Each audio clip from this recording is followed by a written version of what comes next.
Crystal Media TV, a retailer source for using online tools to drive offline foot traffic and sales. And in this video, we are going to talk about your signature brand. If you want to tweet along, share something that you learn in this video, feel free to use the hashtag #YourSignatureBrand. Now, I do a lot of social media account reviews on retailers where I pull up their Facebook page or Instagram account and I go through areas of opportunity to help them be more successful on social media. Now, one thing that I consistently see is there's a disconnect between the store and their brand online. And there's a disconnect between not only maybe the website or what the store looks like in their online brand, but from account to account. There's no real consistency from Instagram to Twitter to Facebook to Pinterest, etc.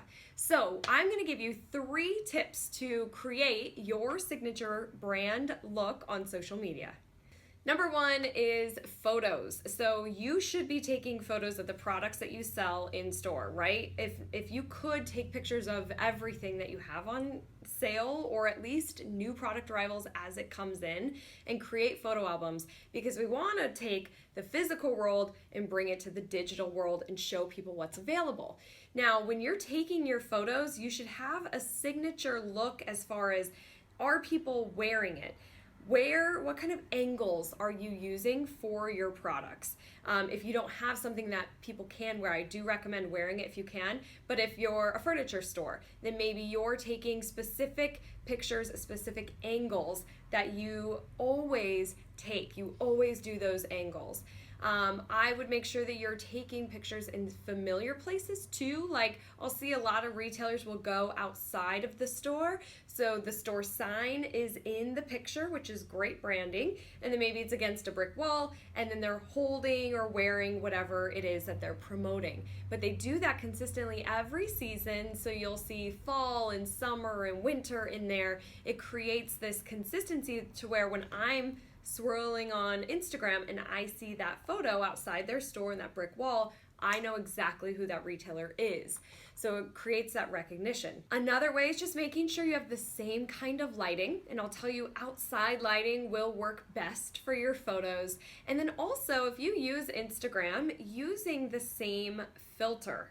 Now, I've linked to a great Instagrammer below, Bookhow, if I'm pronouncing that correctly, but she uses the same filters for her photos.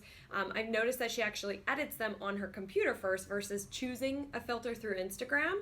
But if you are posting like around the city shots, or you at market, or behind the scenes, I would try to keep a consistent look and feel with the filters that you're using. Anything that's product specific probably will not have a filter because we want the actual colors to shine through so people know what they're buying.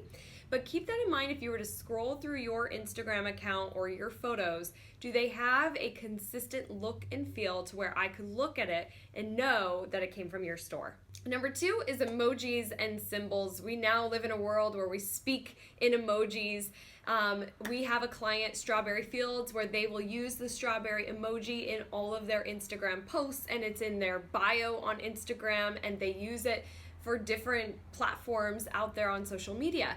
Now, for you, emojis might not make sense. It kind of depends, but depending on your store name and the products you sell and who your customer is, emojis, or picking just one, might be a great thing to always use in all of your posts, in your captions, and having those on your bios, as well as putting them in your email signature or your email subject line, right? Because then I recognize who this is coming from if it's a consistent emoji or symbol. So now that we live in this world, it's important for you to take a look and see if you should be including that in your social media platforms.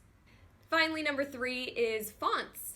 Do you use the same font on your website as you do on all of your social media content? Meaning you create a post using canva.com, and in Canva you can choose different fonts. Are those fonts the same as what's on your website? Or are those fonts the same that you use in store for your printed materials? Is it all consistent? There's a very good chance it's not. And even here at Crystal Media, we fall victim to this, where we use different fonts because for a while, a few years ago, we didn't even know what is our font and what kind of look do we want to have. We were just trying to create content and get it out there. But it's so important for that consistency, for people to recognize me and who I am, to have the same font, the same color, the same emoji, the same photo, angle, or filter so people recognize me. So make sure that you choose that font that represents your brand. You might even want to be working with a graphic designer to establish what that font should be for you. And then you can download that to your computer if it's not already on there. Use it in the different photo, like Photoshop or Canva. You can add those fonts if it's not in there already. So I encourage you to go to your website and your social media platforms, look at your images, look at the bios, look at your emails, in-store print, and see if you have a signature brand look that matches who you are and that the customers can really establish that the content's coming from you. If you have any questions, leave them in a comment below this video. We're happy to help. Thanks. Bye-bye.